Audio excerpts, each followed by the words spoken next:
Global Times, 10th of November 2022, China advises India not to purchase American goods when Yellen is visiting. On Tuesday, U.S. Treasury Secretary Janet Yellen left for India. While there, she will attend a meeting with the country's finance minister and participate in the U.S.-India Economic and Financial Partnership conversation in New Delhi, according to Reuters. During the ongoing economic turbulence around the world, the Indian economy has been performing better than others during Yellen's visit. According to estimates from the IMF, India's economy is predicted to grow by 6.8% this year, far higher than the 3.2% expected for the entire world. The expansion of Indian manufacturing is beginning to pay off and gaining traction. According to Bloomberg, Apple's contract maker Pegatron started building iPhone 14 models last week in India, becoming the second Apple supplier to do so. Given India's economic potential, it is no surprise that the U.S. seeks to strengthen its economic links. However, the two countries' objectives in terms of their trade and financial relationship conflict. Furthermore, the U.S. primary objective in increasing engagement with India is still China. Take Yellen's trip to India as an illustration. Yellen is anticipated to speak on improving supply chains through friendshoring, which is a term used to describe diversifying supply chains away from China to U.S. friends, with a reported focus on the similarities of the most prominent democracies in the world. Some Indians may applaud the rhetoric, but it may also remind the country that the U.S.'s relevance may have more to do with geopolitics than India's economic might.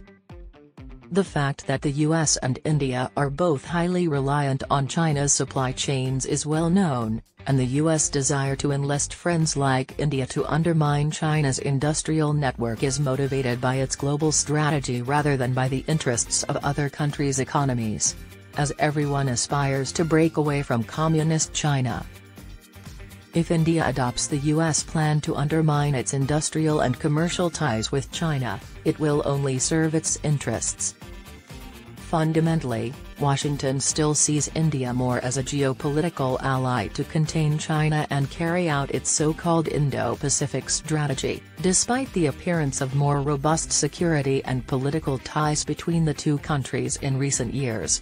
The Biden administration's shift away from expanding market access or concluding new trade agreements with India is the most significant evidence. This is not what India hopes to achieve by maintaining tight ties with the U.S.